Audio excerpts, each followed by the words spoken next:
What's going on YouTube? Josh here checking in. Today we are talking about getting shredded for the summer. Yeah, everybody wants to be shredded, right? Have that ripped six-pack, go to the beach, have all the girls running over to you because you're so shredded, you're so lean, bro. Alright, seriously though, the question is, is that really worth it? And are you even ready for that? Seriously. Now that summer's approaching, you hear a lot more talk about cutting for the summer and getting abs and all this kind of stuff, right? And I'm not gonna lie, it's nice to be leaner, for sure. Nobody, I'm not gonna say nobody, but most people probably don't like to be fat.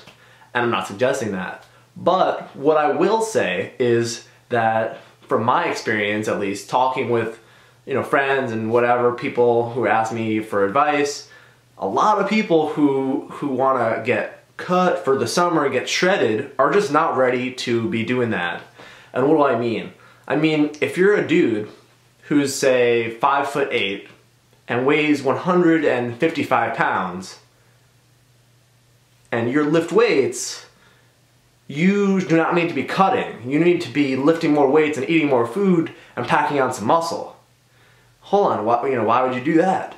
Well, because if you are starting off and you're already, you don't really have a lot of muscle mass to begin with, and you're gonna go into a caloric deficit and lose body fat, then you're not going to be like jacked. You're gonna look emaciated. You're gonna look like you came out of a concentration camp by the time you get shredded abs. It's just silly. Honestly, alright, here's what it's like. This is the truth. If you're a dude who's just super skinny and shredded, but you don't really have any muscles, that's just like a fat girl with a big butt. She didn't do anything for that butt. It's not impressive because she's fat. You have a girl that squats and does like glute bridges and she works out. Yeah, that's impressive. That's a nice butt. But it's not like a big fat girl who has a nice butt. It's different. So you don't want to be the big fat girl with the butt. You want to be the girl who works out with the butt, which is comparable to the guy who actually has some muscle and then gets shredded, right? So, also, not to mention the fact that in general, when you're in a caloric deficit for any extended period of time, it's going to impede your strength gains, it's going to impede your gains in your size, and of course, that's the kind of the trade-off, right? But if you've only been lifting for 6 months, you need to be not worrying about that. You need to be continuously on a little kind of steady, slow bulk. Not like get fat bulk, but maybe like a lean mass or whatever, where you're in a slight surplus, you're working out hard and you're putting on quality size.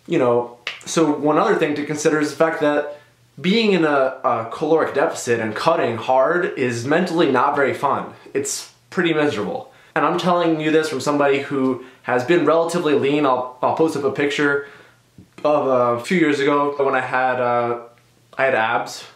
It was not fun getting to that point. It was nice having abs, but I also got weak, so weak. It was terrible. After that, I was just like, I'm not doing this ever again. I mean, honestly, right now I'm walking around at like 180 pounds, and all I focus on is strength. I don't try to be super. I'm not trying to be fat, but I don't worry about being super lean either. And just focusing on performance, if you do that, eventually the physique will follow. Guys like Omar Isuf talks about that all the time. I think he's a little bit more geared towards aesthetics than I am, because I'm strictly geared towards strength. But even if you're just shooting for performance, the aesthetics will follow.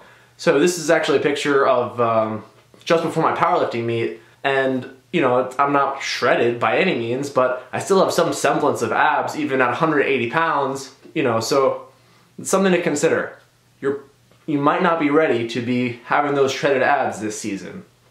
Anyway guys, I hope you liked the video. I will catch you in the next video. Peace!